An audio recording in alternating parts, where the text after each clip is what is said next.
Nah, di sini di dalam kajian ilmu tauhid, sifat nabawiyah itu yang wajib ada 4 ya. Sidik, amanah, tabligh, fatonah, serta juga disebutkan lawanannya sifat mustahil, yaitu kidzib, khianat, kitman, baladah ya.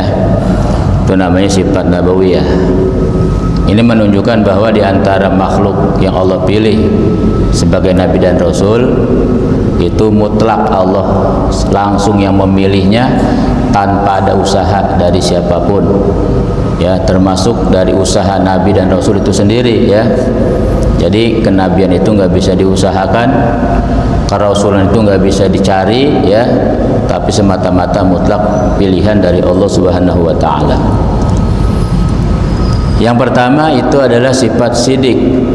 Artinya sidik benar, maka mustahil kidzib artinya dusta ya.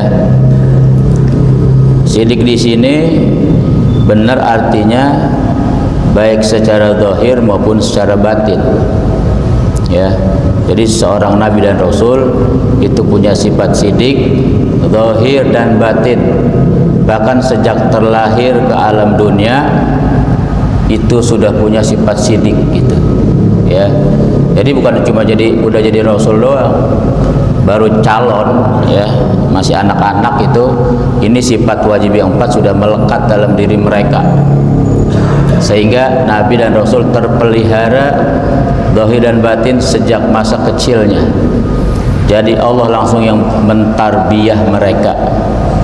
Kan dari kecil nggak pernah ngaji sama yang lain, nabi mah ya, nggak ada sekolahannya, nggak ada madrasahnya, karena yang mendidik mereka langsung Allah Ta'ala. Kata Nabi, adabani rabbi fa ahsana ta'dibi, Tuhanku langsung yang mendidik aku ya, maka akulah menjadi manusia terbaik dalam hal pendidikan. Jadi nabi itu dididik sama Allah langsung. Seluruh para nabi, para rasul ya, termasuk nabi kita Muhammad sallallahu alaihi wasallam, dari kecil Allah yang didik.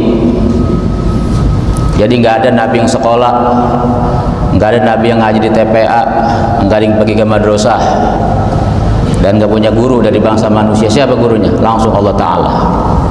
Makanya kenapa kita wajib meyakini kebenaran dari para nabi, para rasul, karena semua yang ada pada mereka itu mutlak langsung dari Allah Ta'ala, tanpa ada campur tangan makhluk manapun ya.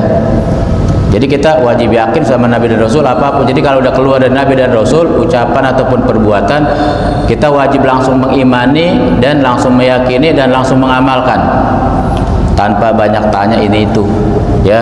Karena Allah yang kasih ya, Allah yang suruh, wa ma atakumur rasul fakhudhuhu, dan apapun yang datang kepada kalian dari para nabi dan rasul ya, daripada ajaran, didikan, bimbingan, ucapan dan perbuatan, maka fakhudhuhu.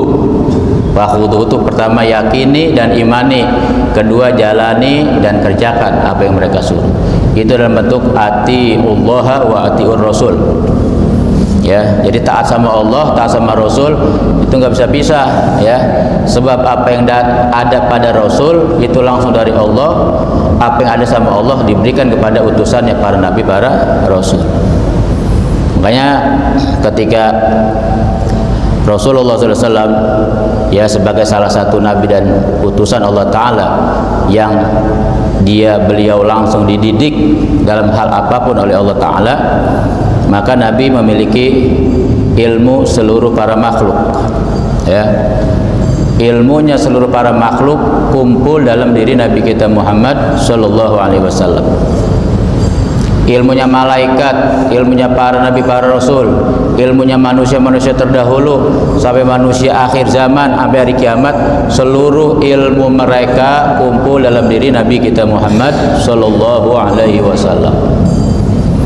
Makanya beliau sebagai afdhalul muallimin, pendidik terbaik.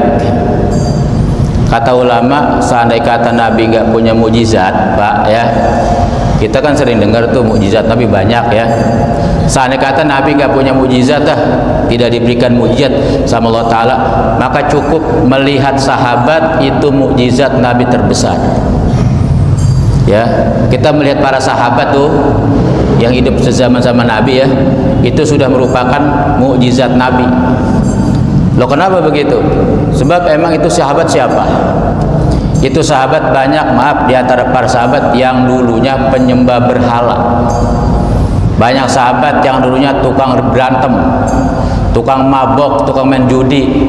Tapi dalam waktu relatif yang singkat, 23 tahun, mereka jadi manusia terbaik. Kata Allah, radhiyallahu anhum.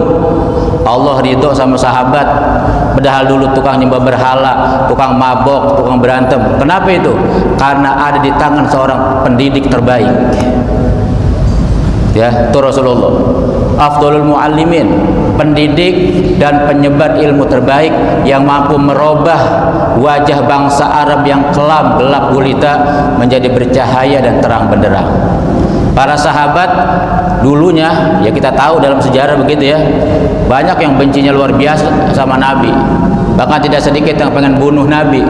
Tapi begitu mereka sadar dapat hidayah masuk Islam, mereka dipuji sama Allah, radhiyallahu anhum. Allah ridho kepada mereka. Pakai apa itu sebabnya? Pakai ilmu yang disampaikan oleh Nabi kita Muhammad sallallahu alaihi wasallam. Jadi kalau kita mau merubah satu keadaan, pondasi utamanya mesti pakai ilmu. Ya. Yang kata Nabi, innama bu'itsu mu'allima, gitu kan. Hanya saja aku diutus ini sebagai seorang mu'allim. Siapa mu'allim? Seorang guru, seorang pendidik, seorang penyebar ilmu. Ilmulah yang bisa merubah keadaan siapapun. Ya. Jadi kalau kita mau merubah keadaan seseorang, ajak ngaji. Itu langkah utama. Ya, bukan disuruh sembahyang, bukan disuruh ibadah, tapi pakai ilmu dulu. Ya, artinya ibadah sambil jalan, tapi ilmu jangan ditinggal. Itu apa yang sudah dicontohkan sama Nabi. Nabi begitu dakwah sama sahabat, sahabat nggak langsung disuruh sholat, ya, nggak disuruh langsung puasa, zakat, ini itu. Disuruh ngapain?